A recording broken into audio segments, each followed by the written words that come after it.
Chancellor Mukherjee, Vice Chancellor, Mehta, governing body, deans, faculty, the staff who have made all this possible, parents who will be justly and rightly proud today, and of course all you wonderful students.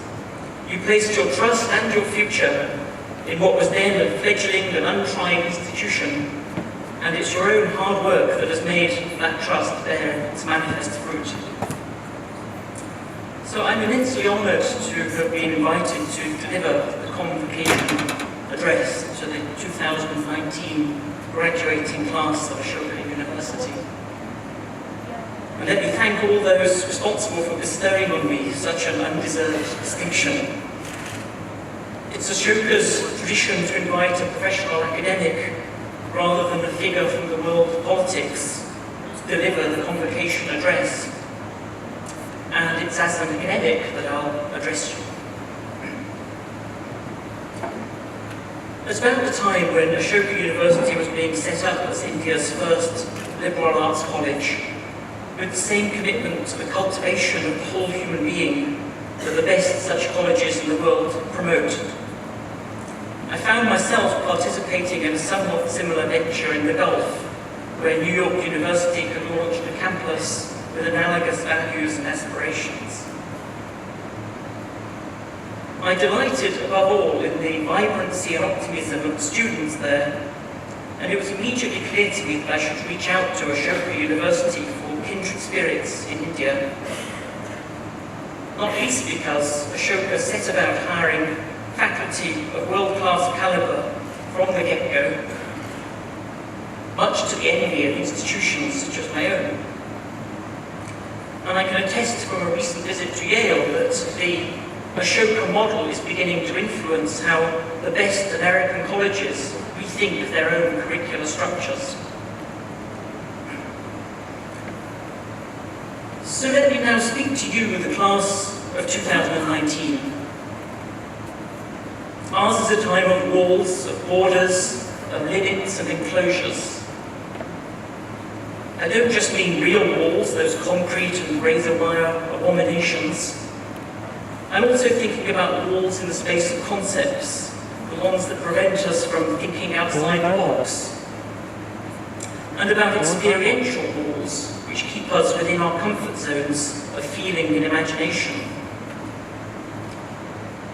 I'm thinking about walls in the arena of empathy, barriers on our capacity to understand and identify with the lives, loves and plights of others. And I'm thinking about walls in the new space of information, how we seek out only the news that reinforces our prior beliefs and dismiss all contrary evidence as phony, or just don't notice it at all.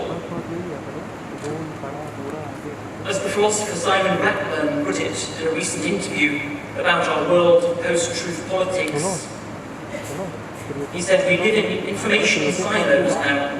The individual is insulated from outside forces and surrounded by people who think and believe the same things he or she thinks and believes.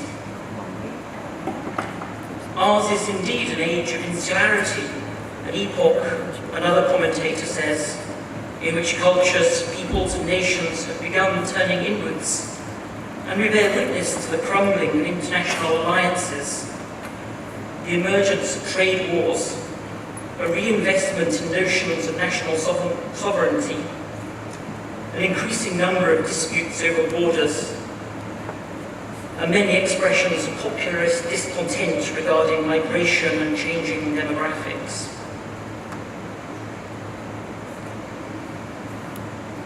And yet, and this is what the eminent sociologist Georg Simmel pointed out a long time ago, every act of separation demands, requires, and necessitates a coordinate act of connection. Barriers cannot exist without bridges and doors, nor bridges and doors without walls. The human being is the connecting creature who must always separate and cannot connect without separating, he said. Precisely because it can be opened, he adds, the door's closure provides the feeling of a stronger isolation against everything outside than a mere unstructured wall. The wall is mute, but the door speaks.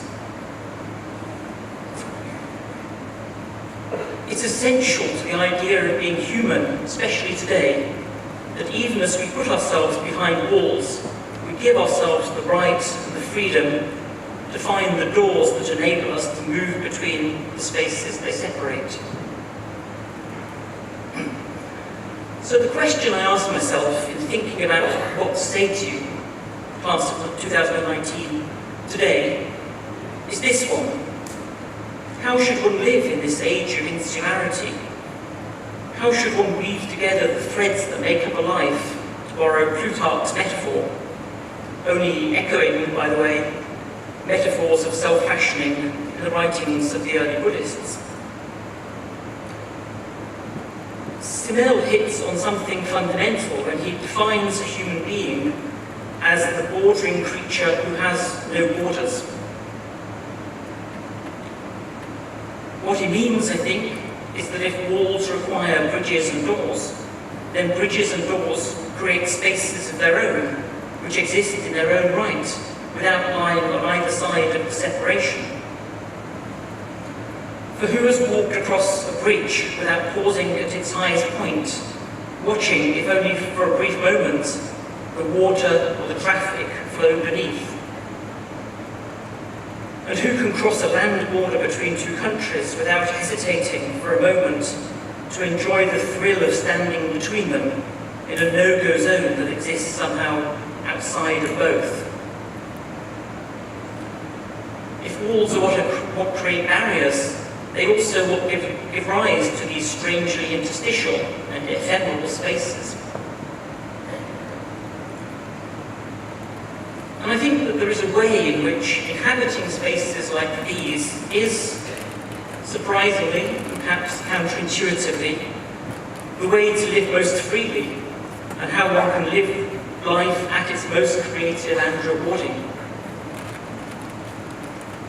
If you don't believe me, then at least believe the Russian novelist Andrei Makin, who, working in both French and Russian, summarized his experience thus. Oddly, he said, or perhaps completely logically, it's at those moments when I find myself between two languages that I believe I see and feel more intensely than ever. Well, let me give you some examples of the real lives of people who are all heroes of mine. My first example is the winner of the 2014 Fields Medal, the Nobel Prize of Mathematics, Manjul Bhargava. Manjul describes how he solved one of the great unsolved problems of mathematics, how he discovered a proof for Gauss's law. He did so when he alternated his gaze between looking at the properties of a Rubik's Cube and reflecting on a mathematical treatise written in Sanskrit by the 7th century Indian mathematician Brahmagupta. For Manjul, it was exactly this act of alternation that gave its mind its most creative potential. Psychiatrist Jonardon Ganeri understands this when he says that to see to the depths of people with psychiatric disorder, we need both the clear morning light of scientific empiricism, but also the strangely elongated twilight perspective, the Russian perspective of Dostoevsky. The psychiatrist who lives in the space between these two ways of thinking, the ways of science and literature, sees more deeply into the person with greater empathy than the clinician or the novelist alone. And something of the same is true of the Indian-Hungarian artist Amrita Shergill, who, as Nalini Bhushan has so explicitly put it, possessed a cosmopolitan lens that allows her to see subjects in their particularity. the multiplicity of categories she invokes, and her awareness of their fluidity, overlap, and even interpenetration is what prevents her from essentializing. So I'm suggesting to you that there's a certain region for thought and feeling, an ephemeral but real world that exists in the in-betweenness of the vestibule or foyer. Every wall, and there certainly are too many, but every wall must contain a concealing door, or if not that, then a tunnel beneath the ground. Walls necessitate tunnels, just as much as tunnels are pointless without walls. Many of my heroes in the South Asian diaspora to which I belong, and I'll come back to this when I add a few autobiographical remarks towards the end of this already too long speech, are people who have made this space their own, a space Selina Simpson perfectly describes as the space between the ideas, books, traditions, practitioners, and conversations, a space so vast and full of messy life, a space in which I can understand myself more clearly, a space I can embrace as my own. I was very moved to read recently the story of someone I have admired for ages, Akram Khan, widely acknowledged as the best contemporary dancer and choreographer of our generation. Akram describes growing up the son of a Bangladeshi restaurant owner, being forced to serve drunken white racists because of his father's view that, I quote, "Our job is to serve them and absorb all shit." But Akram practiced dance in the lulls between customers, later gaining classical training in Kathak and emerging as a virtuoso Kathak performer. The sculptor Anish Kapoor says that he is second generation doing that double take of Kathak tradition as an insider-outsider. But it wasn't that he was caught in an oscillation between inside and outside. Rather, I think what Akram did was to invent a new language for dance, a language that was simultaneously intelligible by both classical and contemporary audiences, and yet nevertheless a new language distinct from either.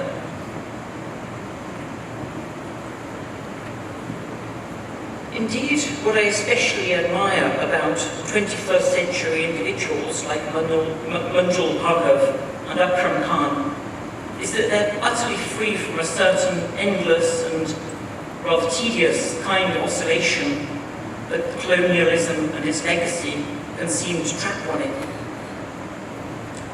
The question the undoubtedly brilliant Indian intellectuals of the 20th century addressed was one of how to respect the value of European thought, for which they had a deep appreciation, without permitting their cognitive and imaginative lives to be colonized by it.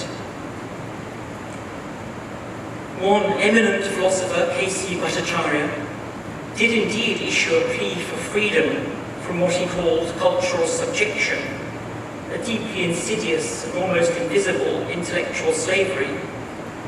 He called it a plea for Swaraj in ideas.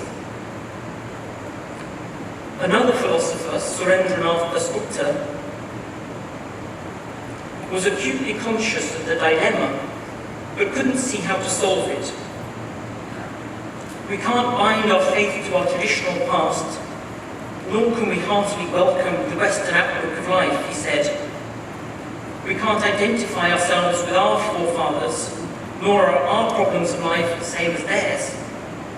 We also can't identify ourselves with our Western brethren, nor can we look at life wholly from their point of view. With us in a state where both the Indian and the Western ideals are fighting for supremacy, and we don't know which to choose or where to stand. But rather than trying to solve the dilemma he so exactly formulates, Dasgupta chose instead to immerse himself in a vast archival project to document the entirety of the history of Indian philosophy, which he did in 6 massive volumes, still widely consulted today. But what the dilemma really calls for is a new attitude towards history, tradition, and the past. What does not forgot to document were all the heretics and skeptics, the dissenters whose voices have been present throughout the whole history of India, the Nagarjunas, the Jayarashis, the Brihaspatis, and Sriharshas, to name just a few. He forgot to note that challenging received ways of thinking and handed-down habits of acting is as much an intrinsic and essential part of India's history and identity as are its great systems and schools of thought. The 20th century intellectuals could think of cultural encounter only in terms of synthesis, adaptation, accommodation, and modification, as if the way to deal with a wall is to make both sides the same, so that the wall becomes redundant. But the bridge and the door, the pathway and the threshold, live off the existence of walls and other lines of demarcation, and it's in these strange interstitial spaces that you will find your ways to live freely in our age of isolation. What I'm saying applies to time as well as space. There are what Stephen Polyakov admirably describes as hinge moments, moments of extended temporal duration in which the past and the future face each other off. Polyakov is himself a member of the second generation, and perhaps what I'm urging upon you is the thought that there are some insights hard-won in the crucible of fire that is the second generation experience, which you might find helpful in thinking about your own futures. Polyakov said of one of his fictional characters that with Hannah, I wanted to dramatize a character who was forging a new way. You can smell the future on her. And I think that something is the same can be said of you, the Ashoka class of 2019. The rasa of the future is on you. Well, a degree from Ashoka University has trained you not just to be thinkers, that that's something valuable in itself, but also to be leaders. So what are the useful and practical skills you will have developed? Think about binocular vision.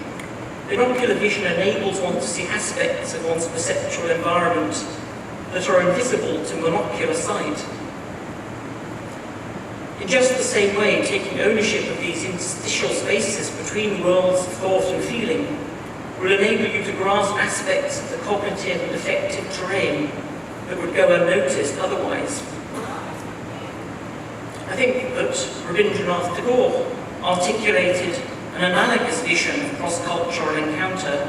He called it contextual universalism, when he wrote in a letter to Mahatma Gandhi that it is the mind of man in the East and West which is ever approaching truth in her different aspects from different angles of vision. Let's be rid of all false pride and rejoice at any lamp being lit in any corner of the world, knowing that it's part of the common illumination of our house. Well, I promised you a moment of more personal reflection. My own intellectual journey so far has been less bridge or door, more like a leaf or a feather blown about in the wind. It's true that I started out life as a mathematician, and in some box in some attic somewhere 2 mathematics degrees still bear my name. But however much beauty there is in a well-crafted mathematical proof, I was never completely satisfied with maths alone, for it didn't seem to speak to my desire to know how there can be 2 quite different proofs of the same theorem, or why it is that the world wants to conform itself to a given quantum mechanical law. I loved my literature classes too, and literature seemed to speak to some inarticulate question that I harboured within me. Eventually I discovered philosophy, an ephemeral subject which lies in the space between the sciences and the humanities. And I can still recall with absolute vividness the moment when, wandering one day through the columns of shelves in the King's College Library, for such was my hobby at that time, I quite by chance stumbled upon a book called Epistemology, Logic and Grammar in Indian Philosophical Analysis. It opened my eyes, by which I mean in the literal sense that it was my first experience of that binocular vision between cultures I've spoken to you about. And a little later, I had the good fortune to meet and then study with the author of that book, Vimal Krishnamatla.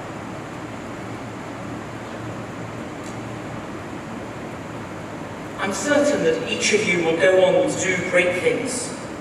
Believe in yourselves, but believe in others too. Avoid at any cost narratives of victimhood. Care about what your detractors will say to you, but don't care too much, for they, after all, care much more about themselves than they do about you. Don't be afraid to make mistakes, because moments of great creativity often express themselves as mistakes. In this age of walls and isolation, seek out the liminal spaces, the thresholds and the doorways. If you make these spaces your own, you will find that you can live freely. And finally, it's been said that wisdom is a matter of knowing what should be done, and courage is the strength actually to do it. So then I'll wish all of you both wisdom and courage. Thank you.